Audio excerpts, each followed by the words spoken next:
എല്ലാവർക്കും നമസ്കാരം. സാർ തിരുവനന്തപുരത്ത് നിന്ന് പ്രീതയാണ്. അയ്യോ! എത്ര പ്രീതിമാരാണല്ലേ! ഒക്കെ മാറിപ്പോവും ആരൊക്കെയാണ് എന്നുള്ളത്. എന്തായാലും ഒരു അനുഭവമുണ്ട്. വേഗം തന്നെ വായിക്കാം. ആദ്യം തന്നെ ഭഗവാനെ സ്തുതിക്കട്ടെ ട്ടോ. ഹരേ കൃഷ്ണ ഓം നമോ നാരായണായ.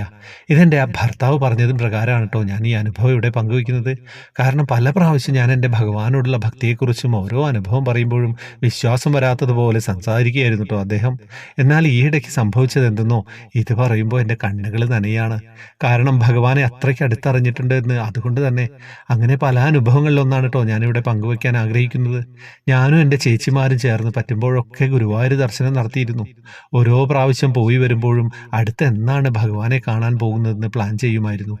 എന്നാൽ ഈയിടെയാണ് ഗുരുവായൂരിലെ ആടിയ എണ്ണയെക്കുറിച്ച് അറിയാൻ കഴിഞ്ഞത് ട്ടോ.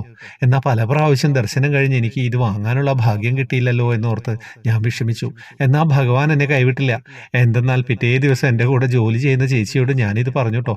ചിലപ്പോൾ അത് ഭഗവാനായിട്ട് എന്നെ തോന്നിപ്പിച്ചതായിരിക്കും.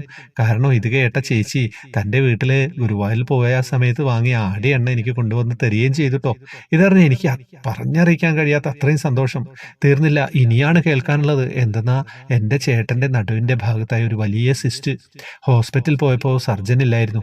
പകരം ഡ്യൂട്ടിയിലുണ്ടായിരുന്ന ഡോക്ടർ ഇത് സെബേഷ്യസ് സിസ്റ്റ് ആണെന്നും അത് സർജറി ചെയ്യണമെന്നും പറഞ്ഞു. എന്നാൽ എൻ്റെ ഭഗവാനായിട്ട് തന്നെ തോന്നിപ്പിച്ചുട്ടോ. അങ്ങനെ കിട്ടിയ എണ്ണ ഭക്തിപൂർവ്വം എൻ്റെ കണ്ണനെ സ്തുതിച്ചുകൊണ്ട് ഞാൻ ചേട്ടൻ്റെ സിസ്റ്റ് ഉണ്ടായിരുന്ന ഭാഗത്ത് ഇട്ട് കൊടുത്തു. എന്നാൽ അതിശയം എന്ന് പറയട്ടെ, സിസ്റ്റിൻ്റെ വലുപ്പം കുറയും. അത് ഇപ്പോൾ ഉണ്ടേന്ന് അറിയാൻ തന്നെ പറ്റുന്നില്ല. പറഞ്ഞറിയിക്കാൻ പറ്റാത്ത അത്രയും സന്തോഷം. മാത്രമല്ല ചേട്ടൻ്റെ വായിൽ നിന്ന് തന്നെ ഇത് കുറഞ്ഞല്ലോ, എണ്ണ ഇട്ടത് കൊണ്ടായിരിക്കും കുറഞ്ഞത് എന്ന് എനിക്ക് കേൾക്കാൻ കഴിഞ്ഞു. മാത്രമല്ല ഇത് ഗ്രൂപ്പിൽ ഷെയർ ചെയ്യണമെന്ന് എന്നോട് പറഞ്ഞു ട്ടോ.